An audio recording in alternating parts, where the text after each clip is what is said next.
Jamaah salat subuh rahimani wa rahimakumullah yang dirahmati Allah Subhanahu wa taala dan saya cintai karena Allah Subhanahu wa taala.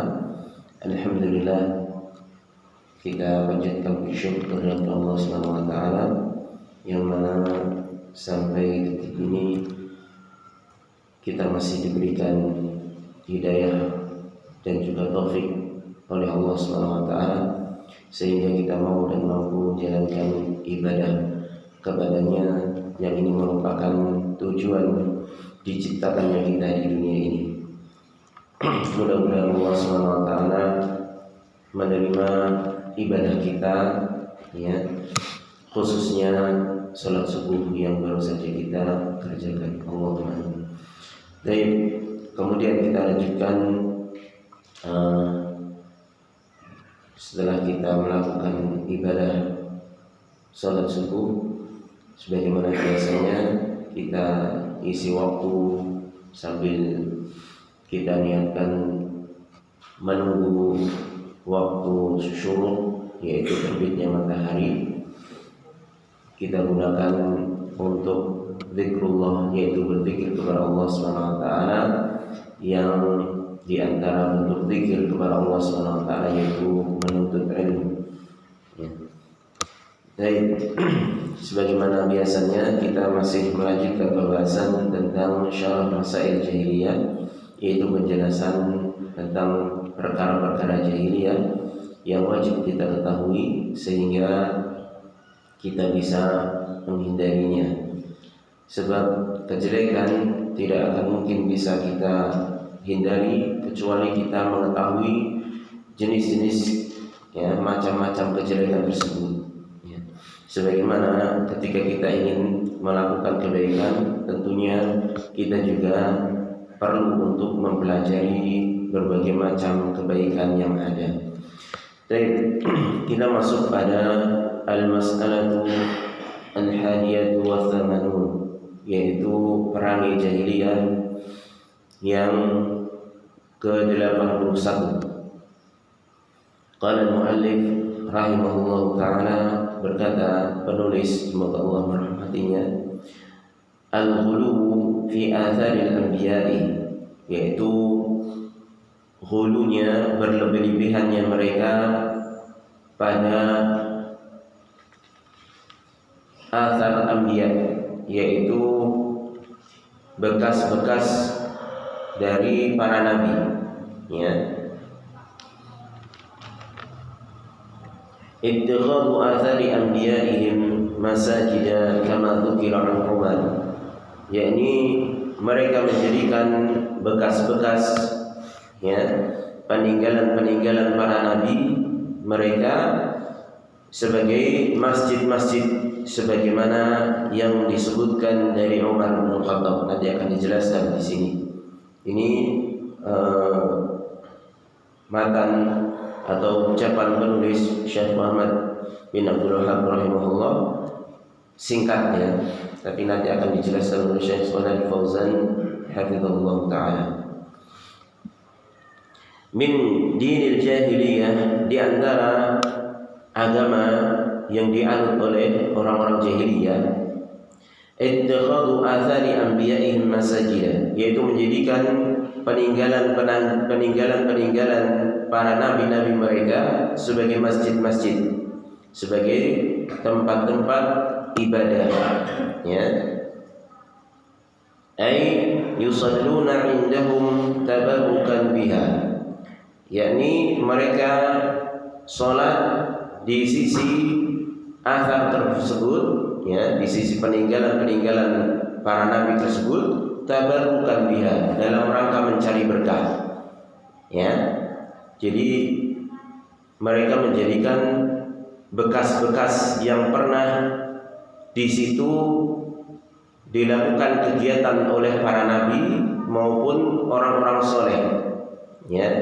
Jadi misalnya kalau ada ini dulu bekas nabi istirahat di sini, misalnya seperti itu, ya, maka kemudian tempat itu diambil dan dijadikan masjid-masjid, tempat-tempat untuk ibadah, ya.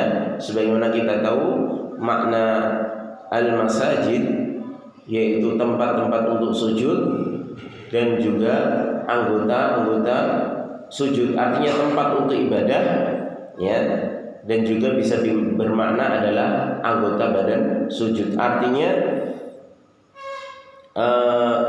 seseorang tidak boleh mengambil satu tempat yang itu digunakan untuk ibadah ataupun satu tempat yang itu anggota badannya dibuat untuk beribadah di situ, ya, selama tidak ada dalilnya, apalagi dengan niat atau dengan keyakinan tempat tersebut memiliki berkah tersendiri, ya, memiliki berkah tersendiri.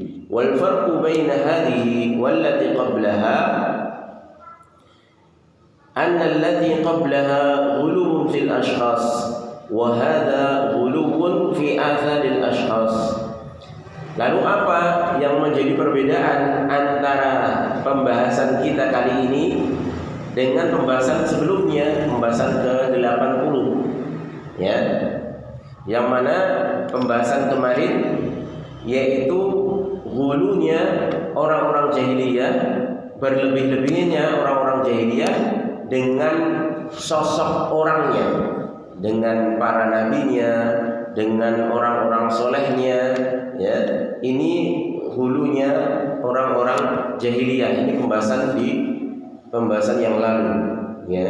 Jadi zatnya itu yang diperlakukan hulu, ya. Kalau nabi diperlakukan sampai ke derajat ketuhanan. Makanya sampai ada yang mengatakan Nabi Isa itu anak Allah. Kemudian terhadap malaikat juga seperti itu. Malaikat itu anak-anak perempuan Allah, ya. Nabi Muhammad itu bisa mengetahui yang gaib misalnya, ya, bisa mengetahui rahasia di Lauh Mahfuz, ya, sehingga ketika mereka memintanya kepada Nabi, bukan kepada Allah Subhanahu wa taala, maka ini hulu namanya, ya. Ini hulu kepada orangnya. Wa hadza huluun fi atharil ashkhas. Adapun pembahasan kita sekarang, hulunya mereka, berlebih-lebihannya mereka terhadap peninggalan-peninggalannya, ya, terhadap jejak-jejak dari orang-orang yang mereka anggap soleh ataupun para nabi tersebut, ya. Bisa dibedakan berarti, ya, kalau jadi mereka itu hulu terhadap dua hal. Yang pertama, hulunya, berlebih-lebihannya terhadap orangnya. Yang kedua, terhadap peninggalannya, ya, asar-asarnya. Wal athar jam'u atharin. Adapun kalimat al-athar, ya, pengaruh atau peninggalan-peninggalan, ya, pengaruh-pengaruhnya itu jamak dari athar. Artinya mufradnya itu atharun, jamaknya atharun, ya. Ini jamak taksir, jamak yang berubah dari bentuk mufradnya karena tidak punya kaidah tertentu. Wa huwa al-makanu alladhi jalasa fihi nabiyyun aw shalla fihi. Yang mana athar anbiya kalau disebutkan atau athar nabi, ya, peninggalan para nabi, itu maksudnya adalah al-makan alladhi jalasa fihi, yaitu satu tempat yang Nabi pernah duduk padanya dan juga Nabi pernah sholat, ya, pada tempat tersebut. Yatatabba'una hadzal mawatina fayata'abbaduna fiha lillahi azza wa jalla. Ya, ini perlu diperhatikan ini. Mereka mencari-cari tempat-tempat tersebut, kemudian mereka beribadah di tempat tersebut dengan niat tabarruk tadi. Tapi apa? Lillah, ya. Maka di sini yang perlu kita perhatikan betul di sini bahwasanya yang namanya kesyirikan itu tidak mesti seseorang itu tidak beribadah sama sekali kepada Allah. Ya. Jadi bisa jadi kesyirikan itu satu sisi dia beribadah kepada Allah, satu sisi dia beribadah kepada selain Allah. Ya. Atau dia meyakini sesuatu berkah di satu tempat yang padahal Allah tidak menetapkan berkah itu di tempat tersebut secara nas khusus. Walaupun dia meyakini yang menurunkan berkah itu Allah, yang memberikan berkah hanya Allah. Ya. Jadi ingat ini sangat penting di dalam memahami makna kesyirikan. Walaupun jenis seperti ini adalah syirik kecil, ya, tapi dosanya besar juga. Cuma istilah saja untuk membedakan antara syirik besar dan syirik kecil. Kalau seorang meyakini misalnya di satu tempat itu memiliki berkah dan berkah itu dimunculkan oleh tempat tersebut, maka ini syirik akbar. Ya, Allah tidak bisa menurunkan berkah atau tempat itu juga berpengaruh sendiri di dalam memunculkan berkah di tempat tersebut. Ya, misalnya seorang meyakini satu pohon ini memiliki berkah, dikarenakan memang pohon tersebut mempunyai kehendak bisa memunculkan atau membuat berkah tersendiri, ya. Maka ini syirik akbar kalau seperti ini, ya, bisa membatalkan keislaman seseorang. Tapi kalau dia meyakini pohon ini memiliki berkah yang dihasilkan, artinya berkah itu yang menurunkan Allah SWT, yang memiliki berkah Allah, yang ngasih berkah ke pohon ini Allah. Tapi Allah tidak memberitahukan atau tidak ada nas, tidak ada dalil kalau pohon ini mempunyai berkah. Tidak ada keterangan dari Al-Quran maupun Sunnah kalau tempat atau pohon tersebut memiliki berkah. Tapi dia meyakini ini Allah memberikan berkah pada pohon ini. Makanya dia ketika beribadah di situ, baca Quran di situ, meyakini akan mendapatkan berkah. Kalau seperti ini syirik kecil, ya. Tapi ingat, syirik kecil itu juga merupakan dosa besar, ya. Ini hanya pembagian dari istilah syiriknya saja.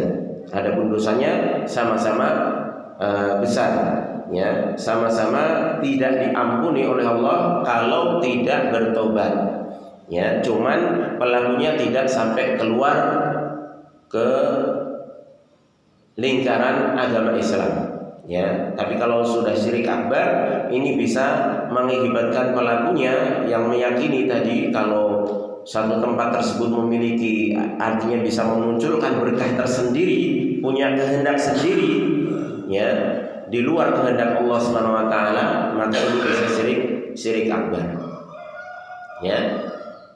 Jadi makanya di sini disebutkan orang-orang tersebut itu mencari-cari tempat-tempat yang menjadi peninggalan-peninggalan, menjadi bekas-bekas para nabi dan juga orang-orang soleh. Kemudian mereka beribadah di situ lillah, ibadahnya untuk Allah, baca Qur'annya, sholatnya untuk Allah. Tapi dia meyakini di situ ada berkah tersendiri, ya. Padahal Allah tidak mengkhabarkan kalau di tempat tersebut memiliki berkah, ya. Maka inilah letak kesalahan, kekeliruan dari orang-orang jahiliyah, ya. Jadi tidak mesti namanya syirik itu harus meyakini tempat itu yang memberi rezeki, tempat itu yang menghidupkan, tempat itu yang mematikan, misalnya seperti itu. Nggak mesti seperti itu, karena namanya kesyirikan itu bermacam-macam tingkatannya juga, ya. Kalau sampai seorang itu meyakini selain Allah itu memberi rezeki, menghidupkan, mematikan, yang mengatur alam semesta, jelas itu asyaddu minasyirik, syirik yang paling parah, ya, karena sudah meyakini sesuatu yang orang awam pun tidak pernah meyakininya dari kalangan orang-orang jahiliyah dahulu. Kalau itu sampai diyakini oleh orang-orang sekarang, maka kesyirikannya itu lebih parah lagi. Ya, adapun orang-orang jahiliyah dahulu nggak pernah mengatakan selain Allah itu memberi rezeki. Ya, patung-patung yang mereka sembah, mereka mengatakan ini loh yang memberi rezeki kepada saya. Nggak pernah mereka mengatakan seperti itu. Makanya mereka ketika naik ke atas kapal, ya, kemudian dihantam dengan ombak badai yang dahsyat, mereka itu langsung ingat bahwasanya yang maha menyelamatkan itu hanya Allah. Mereka mintanya langsung ke Allah Subhanahu wa taala, memurnikan permintaan doa mereka kepada Allah, karena mereka yakin patung-patung mereka yang di daratan, yang mereka sembah, pohon, batu dan lain sebagainya, itu nggak bisa menyelamatkan mereka kecuali hanya Allah. Karena mereka yakin betul yang menciptakan langit dan bumi, mengaturnya itu Allah. Cuman di satu sisi jenis ibadah, ya, itu diperuntukkan untuk selain Allah, ya. Jadi mereka satu sisi tidak menyimpang, tapi satu sisi menyimpang. Ini sama, ya. Jadi di antara faedah bahwasanya tidak harus ketika seorang itu terancam dengan dosa yang mengakibatkan seorang itu keluar dari Islam harus melakukan seluruhnya, ya, harus melakukan seluruhnya. Sebagaimana seseorang misalnya dia bisa keluar dari Islam walaupun terkadang dia tidak melakukan kesyirikan. Contohnya apa? Dia mengingkari kewajiban sholat. Dia nggak pernah menyekutukan Allah Subhanahu wa taala. Dia yakin, ya, bahwasanya Allah itu yang mengatur alam semesta, yang menciptakan. Kemudian dia juga ketika beribadah semuanya untuk Allah, ya, semuanya untuk Allah. Tidak pernah dia ibadah kepada selain Allah. Tapi dia meyakini, ya, kalau sholat 5 waktu itu nggak wajib, ya. Kalau sholat 5 waktu itu nggak wajib, dia meyakini itu, keluar sudah dari Islam, ya. Walaupun dia nggak pernah menyekutukan Allah Subhanahu wa taala. Ini menunjukkan bahwasanya tidak mesti seseorang itu ketika melakukan atau dianggap keluar dari Islam mesti harus melakukan semua amalan-amalan yang membuat dia keluar dari Islam. Enggak, satu saja dari jenis-jenis amalan yang bisa membatalkan keislaman seorang dia lakukan dalam keadaan tahu, maka dia bisa dikatakan keluar dari Islam, ya. Demikian juga seorang itu dikatakan telah melakukan kesyirikan, ya, tidak mesti dia harus meyakini Allah itu atau dia meyakini selain Allah itu yang memberi rezeki, ya. Kemudian selain Allah ada yang menghidupkan, ada yang mematikan, ya, ada yang menurunkan berkah selain Allah. Enggak mesti seperti itu. Dia yakin Allah menurunkan berkah, tapi dia meyakini tempat yang tidak dipastikan, artinya tidak dikabarkan oleh Allah itu memiliki berkah. Kemudian dia yakini itu ada keberkahan di situ, walaupun dia yakin yang menurunkan berkah itu Allah, tapi dia meyakini satu tempat itu memiliki berkah, padahal tidak ada dalilnya, maka itu sudah dikatakan syirik, walaupun jenisnya syirik kecil, ya. Baik, bisa dipahami ya? Yadhunnuna anna sholata fiha fadilatun, dan mereka menyangka bahwasannya sholat pada tempat tersebut itu memiliki keutamaan. Nah, ini dia yakin kalau sholat di tempat tersebut, ibadah di tempat tersebut itu memiliki keyakinan, memiliki keutamaan tersendiri.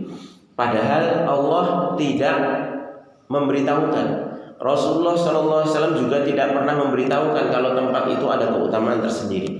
Kalau nggak ada keutamaan tersendiri yang diberitahukan oleh Allah maupun Rasulnya, maka jangan diyakini kalau itu ada tempat, ada keutamaannya, ada berkahnya. Jangan. Ya.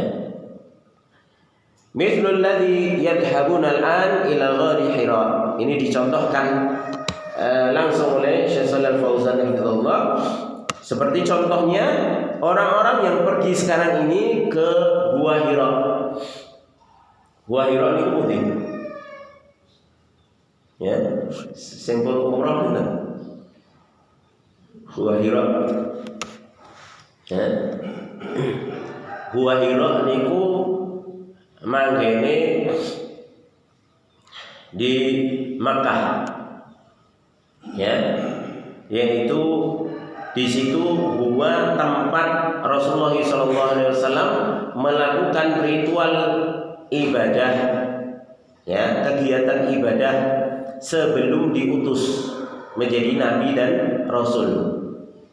Ya, jadi tabiat Nabi SAW sebelum diangkat menjadi nabi dan rasul itu sudah tabiatnya itu ingin beribadah kepada Allah Subhanahu wa taala.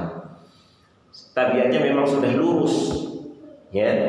Apalagi di waktu kecil itu beliau alaihi salatu wasalam memang sudah dipersiapkan oleh Allah Subhanahu wa taala untuk menjadi seorang utusan.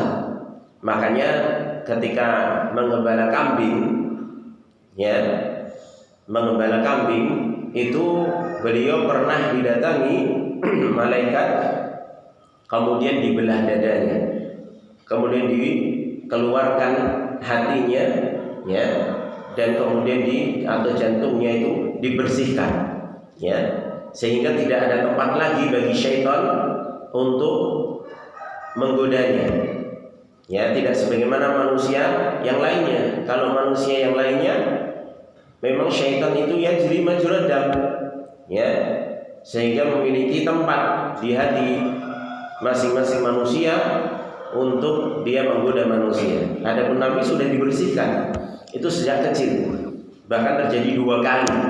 Ya, terjadi 2 kali pembersihan Nabi alaihi salatu wasallam di waktu kecil, ya. Makanya ketika tumbuh menjadi sosok yang masih remaja, usia di bawah 40 tahun, ya, beliau sudah terbiasa, ya, beribadah kepada Allah dengan naluri beliau sebagai manusia, ya. Beliau menyendiri di Gua Hira, ya. Bahkan ketika beliau sudah menikah pun seperti itu, karena beliau menikah kan umur 25 tahun, ya, 25 tahun sampai menjelang 40 tahun, sampai sebelum diutusnya beliau menjadi seorang nabi dan rasul, beliau senantiasa bolak-balik dari rumah ke gua tersebut untuk menyendiri, untuk beribadah kepada Allah Subhanahu wa taala. Lianna Rasulullah sallallahu alaihi wasallam kana qad ta'abbada fiha qabla al-ba'tsah atau qabla al-ba'tsah, ya. Karena Rasulullah sallallahu alaihi wasallam beliau dahulu sebelum diutus menjadi seorang nabi maupun rasul, beliau sering beribadah di dalam Gua Hira tersebut, ya. Karena memang belum ada syariat, maka beliau secara naluri beribadah kepada Allah itu ya menyendiri, ya, menyendiri, merenung, ya. Fahum yadhhabuna ilaihi lis-salati wad-du'a fihi. Maka ketika mengetahui gua tersebut adalah tempat dulunya Rasulullah beribadah sebelum diutus, maka orang-orang jahiliyah atau bahkan orang-orang sekarang itu masih banyak yang mereka itu pergi ke gua tersebut untuk sholat dan berdoa di dalamnya, ya. Dan mereka meyakini itu berkah karena di situ kan ada bekas-bekasnya Nabi, ya. Nabi pernah beribadah di situ, ya. Tapi kenapa ini dilarang? Karena tidak ada dalil yang menunjukkan kalau tempat itu berkah, ya. kalau tempat itu berkah. Kalau seandainya itu ada, niscaya Rasulullah SAW sudah menyuruh para sahabatnya untuk pergi ke sana, ya, untuk menziarahi Gua Hira. Ya, itu kalau memang secara khusus Gua Hira tersebut memiliki berkah. Tapi kenapa Rasulullah SAW beribadahnya di situ? Ya memang naluri manusia, sebagaimana manusia biasa, dia cari tempat yang bisa untuk menyendiri. Ternyata di situ ada Gua Hira. Yang beliau condong di situ. Mungkin suasananya lebih tenang, jauh dari keramaian. Ya, orang kalau menyendiri ingin beribadah, istilahnya iktikaf, kalau di pasar ya nggak mungkin. Ya, diajak ngobrol sama temannya terus. Ya, iktikaf kok di lapangan. Ya, makanya naluri manusia, karena waktu itu memang belum ada syariat, ya, yang diturunkan oleh Allah SWT, karena Nabi belum diangkat menjadi seorang Rasul, ya maka beliau cari tempat yang memang pas untuk menyendiri, merenung, yaitu gua, ya, dan bertepatan di Gua Hira yang dipilih oleh Rasulullah SAW. Ya, dan setelah diutusnya Rasulullah SAW, Allah tidak pernah memberitahukan kepada beliau alaihissalam bahwa tempat bekasmu ibadah dulu itu hendaknya kamu kunjungi terus, hendaknya kamu uri-uri, enggak. Ya, karena di sana ada berkah, enggak pernah. Tidak ada nas, tidak ada dalil Gua Hira itu mengandung berkah secara khusus. Ya. Makanya di sini disebutkan walam yakunin nabiyyu sallallahu alaihi wasallam yazuruhu ba'dal ba'tsah. Dan tidaklah Nabi alaihi salatu wasallam itu menziarahinya setelah diutusnya menjadi nabi dan rasul. Enggak pernah sama sekali. Ya. Kok nilai-nilai ngajak sahabat, ayo tur neng Gua Hira iki lho, dhisik aku pernah ibadah ning kene iki. Ya, diceritake macam-macam, ya. Untuk apa? Tabaruk di situ. Ini tempatku dulu berbaring, ini tempatku dulu ibadah merenung, ya, dan lain sebagainya. Enggak pernah. Setelah diutusnya beliau alaihi salatu wasallam. Padahal kalau memang itu ada berkahnya, Nabi pasti nggak pernah akan meninggalkan untuk memberitahukannya kepada para sahabat. Karena Nabi adalah orang yang paling mencintai umatnya, terutama bagi para sahabatnya. Tentunya Nabi menginginkan kebaikan pada mereka. Ya. Wala ahadun min sahabatihi al-kirami dhahaba ila ghari Hira. Dan tidak ada satu orang pun dari sahabatnya yang mulia itu pergi ke Gua Hira. Tidak ada. Ya, padahal semua tahu kisahnya. Ya, semua tahu kisahnya Nabi alaihi salatu wasallam sebelum diutus. Ya. Li'ilmihim anna dzalika ghairu masyru'in. Kenapa? Karena para sahabat ridwanullah alaihim ajma'in itu mereka tahu bahwasanya yang demikian itu mendatangi Gua Hira itu tidak disyariatkan. Ya, tidak disyariatkan. Kadzalika yadhhabuna ila ghari Thurin. Demikian juga mereka juga pergi, orang-orang jahiliyah dan bahkan orang-orang yang sekarang ini masih, mereka itu pergi ke Gua Thur juga. Ya, Gua Thur alladzi ikhtafa fihi an-nabiy sallallahu alaihi wasallam qabla al-hijrah, yaitu yang mana di gua tersebut Nabi alaihi salatu wasallam bersembunyi sebelum hijrah. Jadi sebelum melakukan hijrah ke Madinah, beliau alaihi salatu wasallam itu untuk mengelabui orang-orang musyrik Quraisy, itu beliau pergi dulu ke Gua Hira, ke Gua Thur, ya, ke Gua Thur, ya, untuk sembunyi di situ sebelum meninggalkan kota Madinah, untuk mengelabui orang-orang musyrik, ya, biar disangka bahwasanya Nabi telah meninggalkan Mekah, padahal masih di daerah Mekah, masih sembunyi di Gua Thur. Ya, bersembunyi di situ beberapa hari, kemudian baru setelah situasi agak reda, artinya orang-orang musyrik Quraisy pada waktu itu menyangka Nabi sudah keluar dari Mekah, barulah beliau keluar menuju Madinah. Ya, ini Gua Thur. Wa yusalluna fihi, mereka juga sholat di Gua Thur tersebut. Wa yad'una fihi tiba, dan mereka meletakkan wangian, yaitu orang-orang yang terjangkit penyakit jahiliyah. Wa rubbama yarmuna fihi nuquda, dan bahkan tidak jarang mereka itu melemparkan uang ya di gua tersebut dalam rangka ngalap berkah. Ya. Gen supaya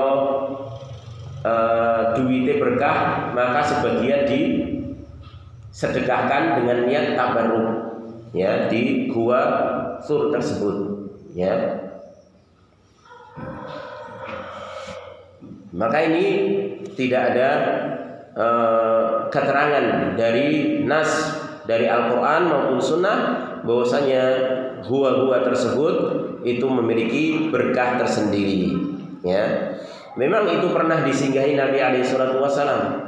Gua Hira pernah disinggahi sebagai tempat ibadah sebelum diutus.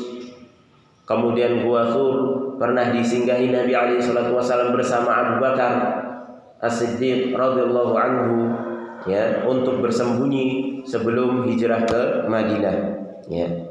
Hada kulluhu min dinil jahiliyah, ini semuanya adalah agama jahiliyah, kebiasaan orang-orang jahiliyah. Fal jahiliyatu hiya allati tu'azzimu atharu anbiya'iha, maka orang-orang jahiliyah adalah mereka yang mengagungkan peninggalan-peninggalan para nabi mereka.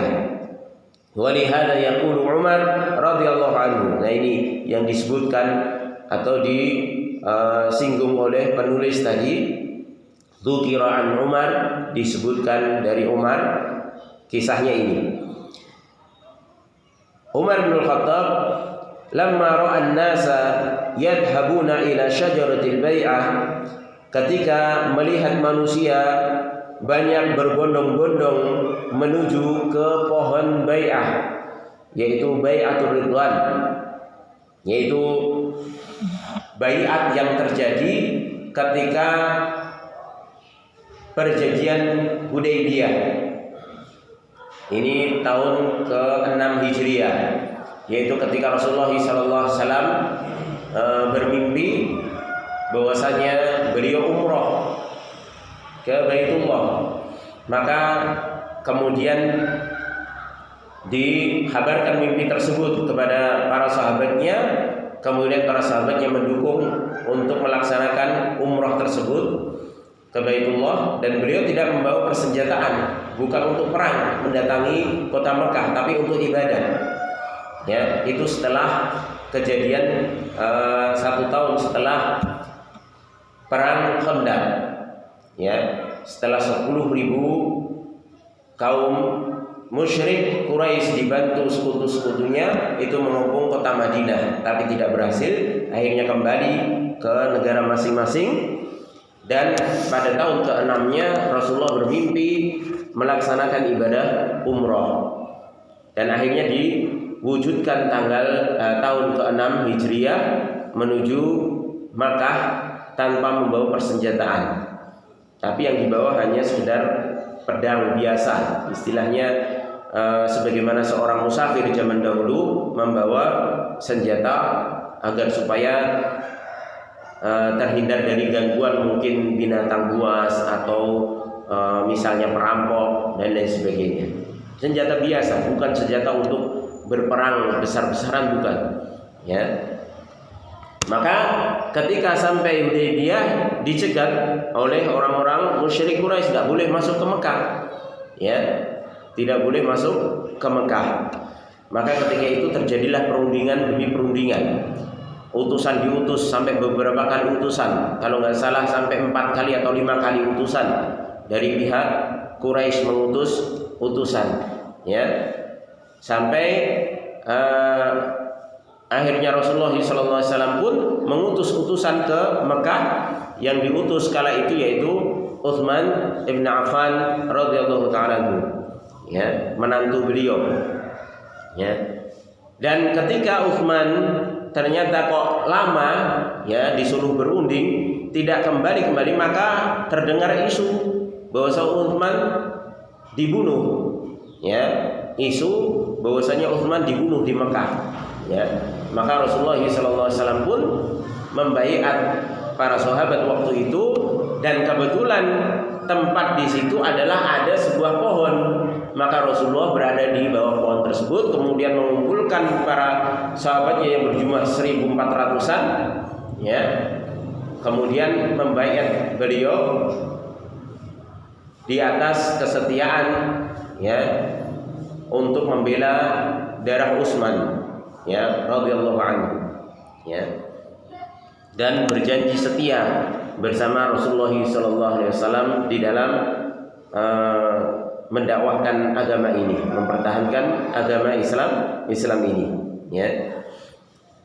Maka disinilah terjadinya Baitur Ridwan, yaitu di bawah pohon, di satu pohon, yang mana keutamaan Baitur Ridwan itu Allah Subhanahu wa taala, ya, melalui lisan Nabi SAW telah menyatakan bahwasanya orang yang berbaiat di bawah pohon tersebut, Baitur Ridwan, ketika perjanjian Hudaybiyah tersebut, maka semuanya dijamin surga, ya, semuanya dijamin surga oleh Allah Subhanahu wa taala. 1.400-an, ya, semuanya dijamin surga oleh Allah Subhanahu wa taala, ya. Ini diantara keutamaan Baiatur Ridwan. Nah, di situ pohon tersebut, ketika Umar bin Khattab mengetahui, dan Umar ini salah satu peserta dari Baiatur Ridwan tersebut, jadi tahu persis, ya, karena diantara yang awalnya menentang perjanjian Hudaybiyah yaitu Umar bin Khattab, ya. Jadi beliau tahu bagaimana asal muasal terjadinya Baiatur Ridwan di bawah pohon tersebut. Maka ketika Umar bin Khattab radhiyallahu ta'ala anhu mengetahui manusia di zamannya, di zaman khalifah yang beliau pimpin, banyak yang pergi tabaruk cari berkah ke pohon tersebut, ya, maka beliau mengatakan apa?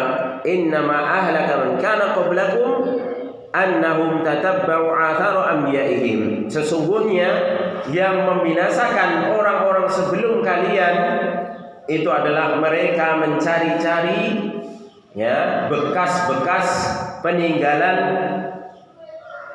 dari para nabi mereka. Ini yang dikatakan Umar bin Khattab. Jadi orang-orang sebelum kalian itu binasa dikarenakan mereka suka cari-cari peninggalan-peninggalan para nabi, ya. Jadi asar-asar, ya, bekas-bekas para nabi, termasuk ini, ya. Nabi pernah membaiat para sahabatnya di bawah pohon, dicari, ya, pohonnya dijadikan ngalap berkah, padahal nggak ada nasnya, ya, padahal nggak ada perintahnya. Kalau itu ada perintahnya, niscaya orang-orang terbaik dari murid-murid para nabi alaihissalam seperti Umar atau Abu Bakar, Umar, Utsman, Ali, dan seluruh para sahabat itu pasti uri-uri. Kalau di situ ada berkah, pasti akan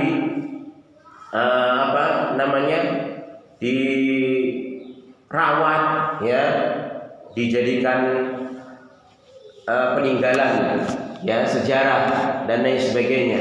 Karena apa? Karena di situ ada berkah, ya.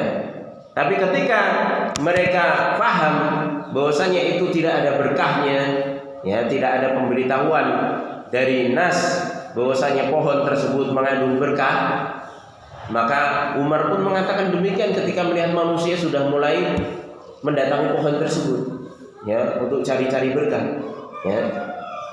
Tsumma amara biqat'i syajarah. Bahkan Umar bin Khattab memerintahkan untuk memotong pohon tersebut, ya. Ini kalau ada zaman sekarang ya. Pernah misalnya Nabi duduk di pohon ini misalnya, ya. Kemudian pohon tersebut kok didatangi orang cari tabaruk, kemudian dipotong pohonnya, geger, ya.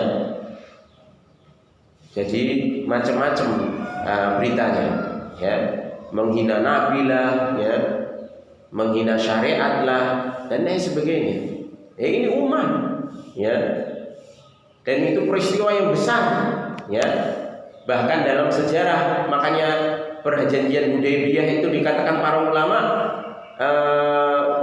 adalah ini yang dimaksud dengan dalam ayat idza jaa nasrullahi wal fath. Al-fath, yaitu kemenangan, itu adalah perjanjian diawali dari perjanjian Hudaybiyah tersebut. Karena dari sinilah kemudian kaum muslimin menjadi lebih kuat dan akhirnya bisa di tahun ke-8-nya itu menaklukkan kota Mekah, ya.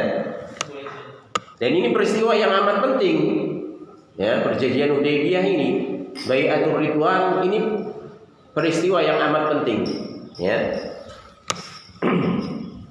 Akan tapi pohon yang digunakan untuk menaungi Rasulullah SAW dan para sahabatnya, dan di situ digunakan dalam rangka untuk baiat tersebut, itu bukanlah pohon yang mengandung berkah karena memang tidak ada nasnya, ya.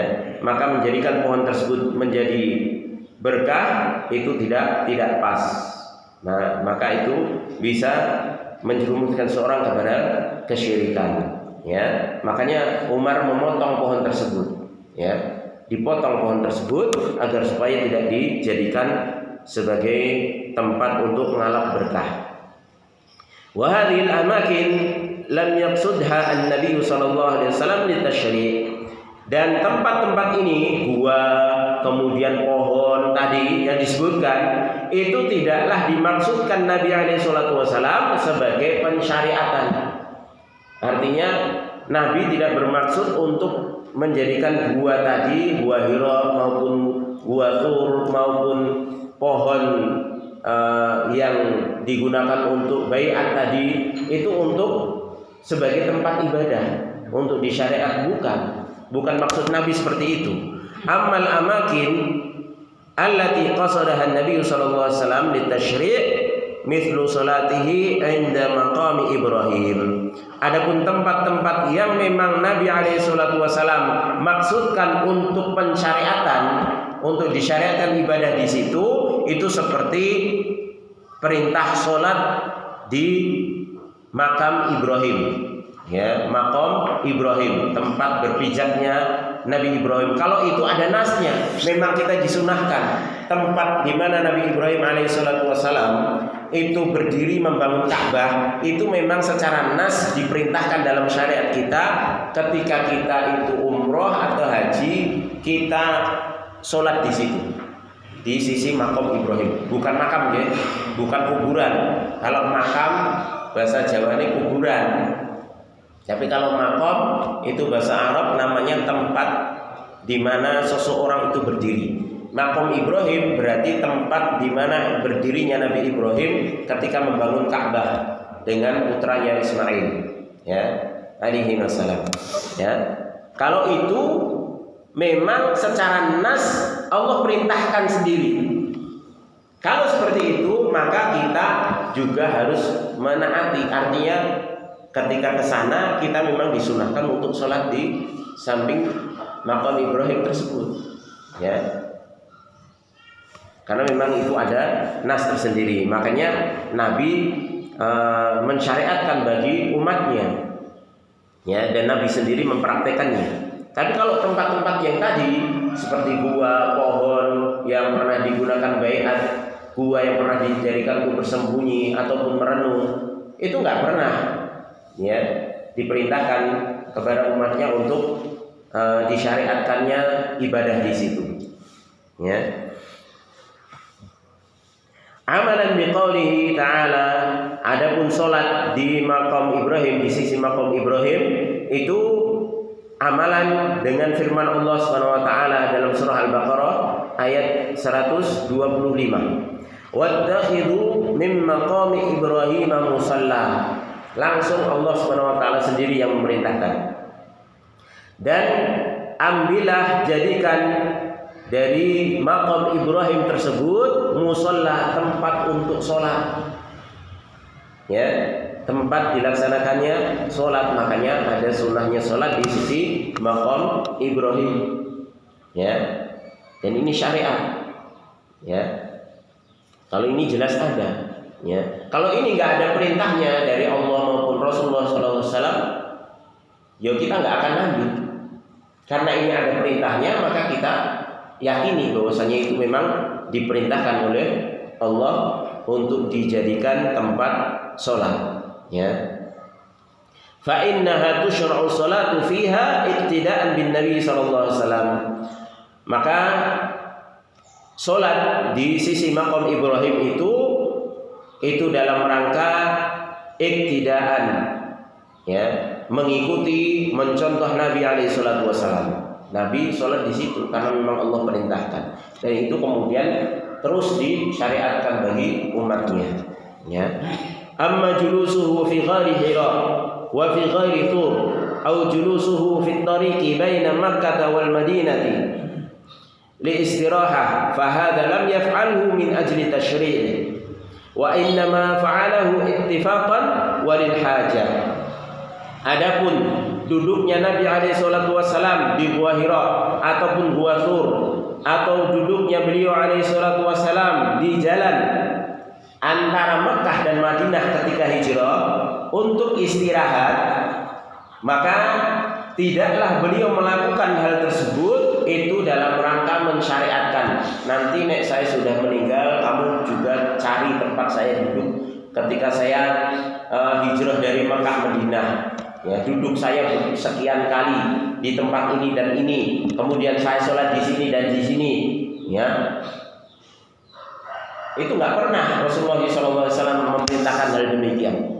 Makanya tidak disyariatkan kita mencari-cari, ya, hal-hal tersebut. Ya, di mana toh antara Mekah Madinah yang berjarak sekitar 600-an kilo, ya, beliau berjalan pasti ada istirahatnya dan mesti bertepatan dengan waktu sholat.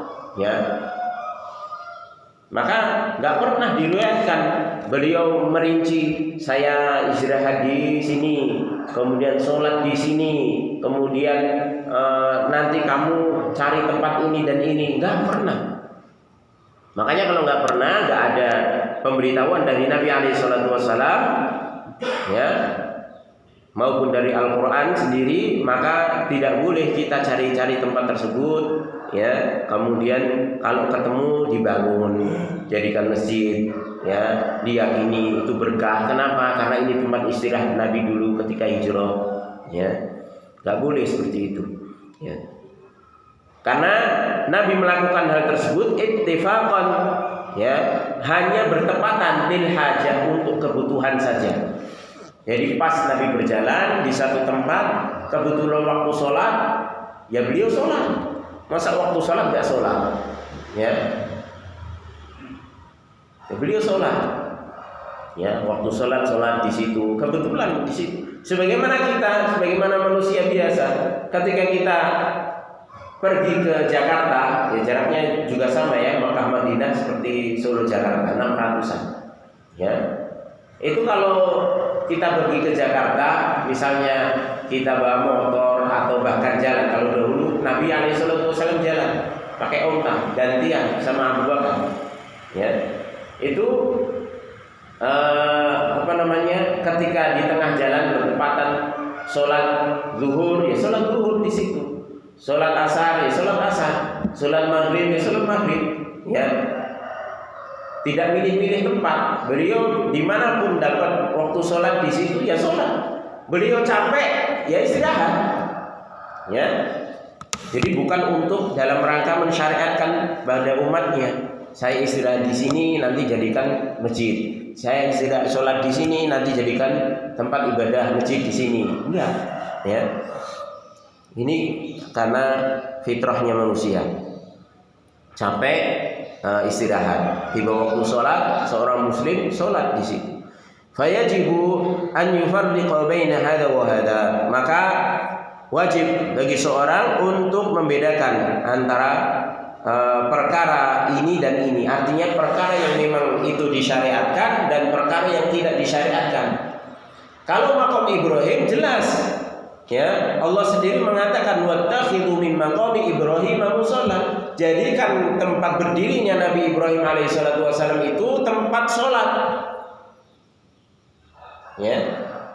Tapi huwa hira, huwa qur, ya, pohon atau syajarah yang digunakan bai'ah, kemudian jalan yang pernah dilalui Nabi alaihissalatu wassalam, apakah pernah kita disuruh di dalam Al-Qur'an maupun sabda Nabi alaihissalatu wassalam ada, ya, untuk mencari tempat-tempat tersebut atau menjadikan tempat-tempat tersebut sebagai tempat untuk sholat, atau diberitahukan bahwasanya tempat tersebut ada berkahnya karena itu bekas Nabi alaihissalatu wassalam? Enggak ada.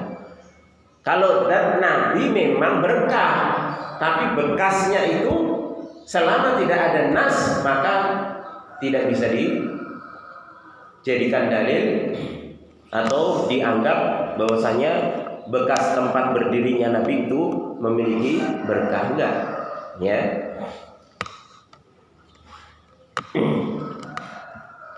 Baik. Maka ini harus dibedakan, ya, karena berkah itu berkaitan dengan sesuatu yang memang Allah SWT beritahukan, ya, kalau tempat itu memiliki berkah, ya kita yakini itu berbarokah, ya. Kalau tidak, ya tidak, ya. Fal amakin, adapun tempat-tempat allati lam yaqsudha li tasyri', yang tidak dimaksudkan Nabi alaihi salatu wasallam untuk mensyariatkan, wa inna ma marra biha aw jalasa fiha min babil 'adah aw lil istirahah, maka tempat-tempat tersebut hanyalah Nabi lewat dan duduk itu karena kebiasaan saja. Yang namanya manusia kalau lewat di suatu tempat capek, maka dia istirahat, ya. Dia istirahat, gak usah milih-milih. Namanya capeknya di tempat tersebut, ya sudah, ya. Mungkin cari tempat yang teduh, ya, yang tidak terlalu panas. Kalau di siang hari dia istirahat di situ.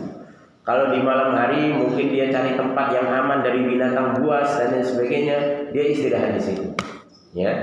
Bukan dalam rangka untuk mensyariatkan tempat tersebut dijadikan tempat-tempat ibadah.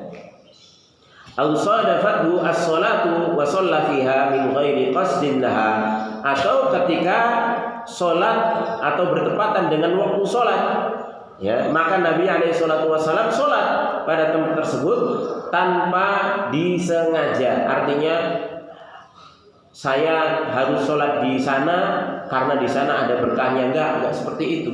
Tapi memang karena bertepatan dengan waktu sholat yang dijumpai Nabi alaihi salatu wasallam di perjalanan, maka beliau sholat di situ, ya. Fa innahu la yattakhidhu hadzal makana alladhi shalla fihi ar-rasul musalla, maka sungguhnya Nabi alaihi salatu wasallam itu tidak menjadikan tempat ini yang dia sholat di dalamnya itu sebagai musalla, ya, sebagai tempat sholat. Artinya bekas Nabi itu tidak pernah dijadikan Nabi alaihi salatu wasallam tempat beribadah, ya. Ini tempat-tempat dan yang dijadikan Nabi alaihi salatu wasallam untuk istirahat dan sholat di perjalanan ketika hijrah dari Makkah menuju Madinah. Kalau seandainya tempat-tempat tersebut itu mengandung berkah, tentunya yang lebih pantas itu adalah seperti tadi, pohon untuk bai'ah itu lebih pantas, ya, karena disitulah kabar gembira diucapkan Nabi alaihi salatu wasallam bahwasanya seluruh sahabat yang hadir, ya, sekitar 1400-an itu semuanya dijamin surga oleh Allah Subhanahu wa taala, ya, tanpa dihisab dan tanpa azab oleh Allah Subhanahu wa taala. Ya, artinya langsung dijamin surga. Dan ini menunjukkan keutamaan para sahabat, ya.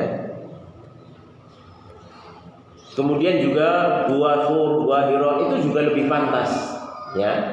Tapi sampai sekarang, ya, bahkan di zaman sahabat sampai sekarang ini kerajaan Saudi tidak pernah menjadikan gua-gua tersebut sebagai masjid-masjid, ya.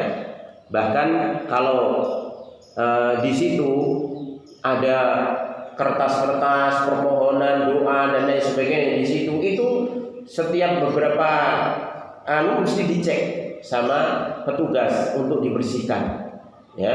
Karena di sana banyak kertas-kertas doa itu dilemparkan di gua tersebut dengan tujuan apa? Dia ingin berdoa di situ karena meyakini mengandung berkah, ya, mengandung berkah. Ya, kalau seorang hanya datang saja ingin mengetahui ini loh tempatnya Nabi Alaihissalam pernah di Gua Hira, ya, pernah di Gua Thur, itu nggak ada masalah. Hanya sekedar jejak sejarah saja nggak ada masalah. Tapi jangan pernah meyakini itu ada berkahnya tersendiri, ya. Dan jangan pernah meyakini kalau umroh nggak ke Gua Hira, nggak ke Gua Thur, ya, itu nggak afdol. Nah, ini lebih parah lagi. Ya, harus wajib ke Gua Hira, harus wajib ke Gua Thur. Nanti umrohnya gimana, kurang sempurna, ya. Ini nggak boleh keyakinan semacam ini. Nggak ada tuntunannya, ya. Dan nggak pernah dicontohkan Nabi Alaihissalam. Tapi kalau hanya sekedar saya ingin tahu Nabi itu pernah di gua ini, ya, itu nggak ada masalah, ya. Hanya sekedar mengenang sejarah saja, tanpa meyakini sesuatu yang tidak boleh diyakini, yaitu meyakini tempat yang di situ mengandung berkah padahal tidak diberitahukan bahwasanya itu tempat yang mengandung berkah. Baik, li'anna fa'alahu la min babil qasdi, karena Nabi alaihissalatu wasallam melakukan itu semuanya bukan karena maksud dan tujuan tertentu. Artinya Nabi sholat istirahat itu bukan disengaja, artinya bermaksud menyengaja di situ, tapi karena memang bertepatan dengan capeknya beliau, bertepatan dengan waktu sholat. Wa inna ma fa'alahu li anna sholata adrakathu fi hadzal makani fa shalla fihi. Karena Nabi alaihi salatu wasallam itu ketika itu mendapati sholat di tempat tersebut, maka kemudian beliau sholat, ya. Fa hadzal makan wa ghairuhu laisa mizatan. Maka tempat ini dan yang lainnya tadi yang tidak ada dalilnya tadi itu tidaklah mengandung keistimewaan. Wa li anna tatabbu'aha yahdutsul wathaniyah fi ma ba'da, ya, bitarkin nasi bihi. Karena mencari-cari bekas tersebut itu akan menjadikan wathaniyah, ya, yaitu penyembahan, ya, terhadap berhala, dijadikan berhala tempat tersebut, dijadikan sesembahan selain Allah, itu lambat laun, ya, bagi orang setelahnya, ya. Wa yaqsudunahu min ba'idin, sehingga manusia dari jauh berbondong-bondong, ya, menuju ke tempat tersebut. Khusus dari sini diadakan tour ke Gua Hira, ya, ke Gua Thur dengan tujuan itu saja, ya. Khusus ke tempat peninggalan Syekh Fulan, ya, Habib Fulan, ya. Kemudian tempat-tempat tertentu yang di situ nggak ada dalilnya, ya, dari jauh-jauh datang, ya. Wa yusafiruna ilaihi, dan bersafar, ya. Padahal sudah ada larangan dari Nabi, la tushaddur rihal illa li thalathati masajid, ya. Tidak boleh ditempuh perjalanan jauh dalam rangka mendatangi satu tempat kecuali pada 3 masjid saja, yaitu Masjidil Haram, Masjid Nabawi, dan Masjidil Aqsa, ya. Jadi perjalanan jauh dalam rangka untuk mengunjungi satu tempat yang di situ tempat tersebut terkandung berkah, ya, itu hanya ada 3 saja, yaitu masjid di Mekah, Masjidil Haram, kemudian Masjid Nabawi di Madinah, kemudian Masjidil Aqsa di Palestina. Hanya 3 ini. Kalau seorang niat khusus untuk saya mau menziarahi Masjidil Aqsa misalnya, boleh, ini disyariatkan. Ya, saya ingin menziarahi Masjid Nabawi, ini juga disyariatkan. Saya ingin ziarah ke Masjid Al-Haram, ya, ini juga disyariatkan. Tapi kalau selain itu, ya, apalagi hanya bekas-bekas yang dianggap orang-orang soleh, ya, sampai jauh sekali sampai luar negeri, ya, kuburan sana, kuburan sini, ya, ini nggak boleh, ya, tidak boleh dilakukan perjalanan jauh untuk hal demikian. Fayasulu min dzalika ma hasala fil umami as-sabiqah min asy-syirki. Maka yang demikian akan menjadikan, ya, sesuatu yang pernah terjadi pada umat-umat terdahulu, yaitu kesyirikan. Warubama yubna alaihi, yang bisa jadi itu akan dibangun di atasnya sebuah bangunan tertentu sehingga diibadahi di situ. Wa hunaka man yutalibuna al-an bidzalika, dan di sana ada juga orang-orang yang sengaja mencari bekas-bekas tersebut, ya, sengaja mencari bekas-bekas tersebut. Yaquluna, kemudian mereka mengatakan ubnu 'alal athar allati marra biha ar-rasul wa jalasa fiha ubnu 'alaiha min ajli dzikra. Ya, kemudian mengatakan kepada manusia yang lainnya, ini loh saya temukan athar-atharnya, bekas-bekasnya yang Rasul pernah lewat sini, pernah duduk sini, bangunlah di atasnya sebuah bangunan untuk mengingatnya. Ya, ini ada orang-orang khusus seperti ini, ya, cari kuburan-kuburan yang dianggap kiai. Ini loh, ada kuburan kiai di sini, dia temukan lewat mimpi lah, ya, ya, akhirnya kemudian dibangun seperti kuburan, kemudian disebarkan di media, orang-orang pada percaya, oh ini telah ditemukan kuburan Syekh Fulan, ya, akhirnya kemudian akhirnya apa? Dikasih kota infak, ya, dikasih kota infak, dan ini nyata, ya, ini nyata, ya, mencari keuntungan dunia dengan menjerumuskan manusia ke dalam dosa yang paling besar, yaitu kesyirikan kepada Allah SWT. Belum tentu itu kuburan kiai fulan, wali fulan, ya, tapi karena dia dapat wangsit dari syaitan lewat mimpi, ya, bahwasanya di situ ada kuburannya fulan dan fulan, dan ini terjadi, ya, terjadi bahkan di negara kita ini. Nahnu la naf'alu syai'an lam yaf'alhu salafuna salih. Kami tidak melakukan sesuatu yang tidak dilakukan pendahulu kita yang soleh. Ya, ini prinsip seorang muslim. Ya, Nabi dan para sahabat yang melakukan, kita juga enggak melakukan. Lau kana hadza masyru'an la sabaqa ilaihi as-sahabatu wat tabi'un wa man ba'dahum. Kalau seandainya hal tersebut disyariatkan, niscaya para sahabat, tabi'in, dan orang-orang setelahnya sudah melakukannya, sudah mendahului kita. Wa ma halakatil umamu illa bimithli hadhil af'al. Dan tidaklah umat-umat itu binasa kecuali dengan perbuatan semisal ini, yaitu menjadikan sesuatu yang diagungkan padahal tidak ada dalilnya. Fa ihya'u atharil mu'azzamina yajuru ila al-wathaniyah. Maka sesungguhnya menghidupkan, ya, bekas-bekas peninggalan orang-orang yang diagungkan itu bisa menjerumuskan ke dalam penyembahan berhala. Kama hadatsa fi qaumi Nuhin wal umam sabiqah, sebagaimana yang terjadi pada umatnya kaum Nabi Nuh dan umat-umat sebelumnya. Wala yuqalu, dan jangan katakan innan nasal an ala wa'yin min dinihim fala yukhafu alaihim. Jangan pernah katakan sesungguhnya manusia sekarang ini sudah perhatian dengan agama sehingga tidak ditakutkan lagi atas mereka, ya. Artinya nggak mungkinlah orang sekarang itu menyembah selain Allah, menyembah kuburan, menyembah batu dan lain sebagainya. Emang kayak orang dulu, ya. Maka kita katakan kita ini, agama kita ini tidak sekuat orang-orang dahulu. Kalau orang-orang dahulu saja ditakutkan terjerumus ke dalam kesyirikan, Rasulullah SAW sendiri takut sahabatnya itu terjerumus ke dalam kesyirikan, apalagi orang sekarang. Ya, agama kita tidak lebih kuat dibandingkan agama orang terdahulu.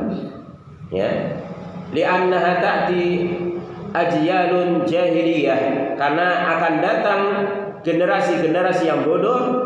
Fayuzayyinu laha syaitanu al-wathaniyata, maka syaitan pun menghias-hiasi penyembahan terhadap berhala dengan sesuatu yang indah, dengan katakan ini tabarruk, tawasul dan lain sebagainya. Istilah-istilahnya syar'i, tapi hakikatnya adalah beribadah kepada selain Allah Subhanahu wa taala. Wa li'annahu la tu'manul fitnatu ala ahadin, kama qala al-Khalil alaihi salatu wassalam, wajnubni wa baniya an na'budal asnam, dalam surah Ibrahim ayat 35. Dan karena tidak amannya dari fitnah bagi seorang pun, sebagaimana Nabi Ibrahim Khalilur Rahman, kekasih Allah Subhanahu wa taala, pernah berdoa, wajnubni wa baniya an na'budal asnam, ya Allah, jauhkanlah diriku dan anakku dari menyembah berhala. Ingat, keturunan Nabi Ibrahim itu, apalagi anak-anaknya, itu nabi semua. Ya, tapi demikian Nabi berdoa, wajnubni wa baniya an na'budal asnam. Ya, ya Allah, jauhkanlah diriku dan anakku dari menyembah berhala. Padahal Nabi masih didoakan oleh bapaknya yang seorang Nabi agar supaya terjauh dari penyembahan berhala. Apalagi kita.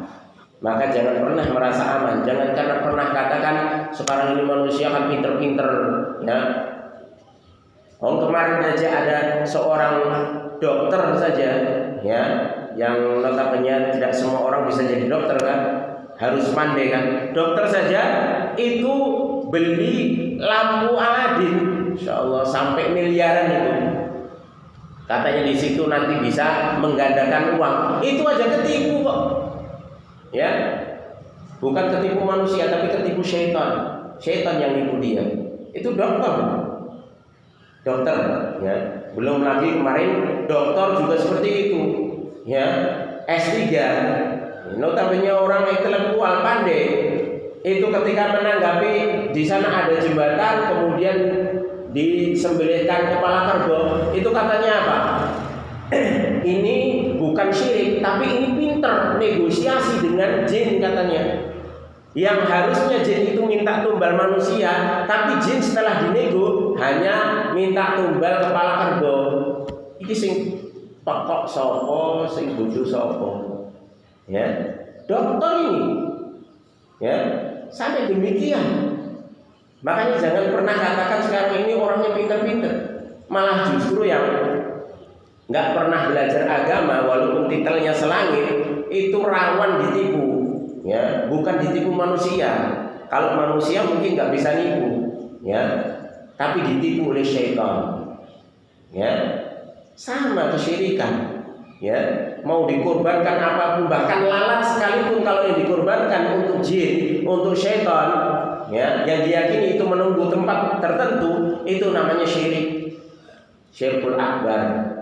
Ya, kalau malah dikatakan ini kan karena pinternya kiai nego sama jinnya, harusnya minta tumbal orang, tapi tumbalnya cukup dengan kepala kerbau.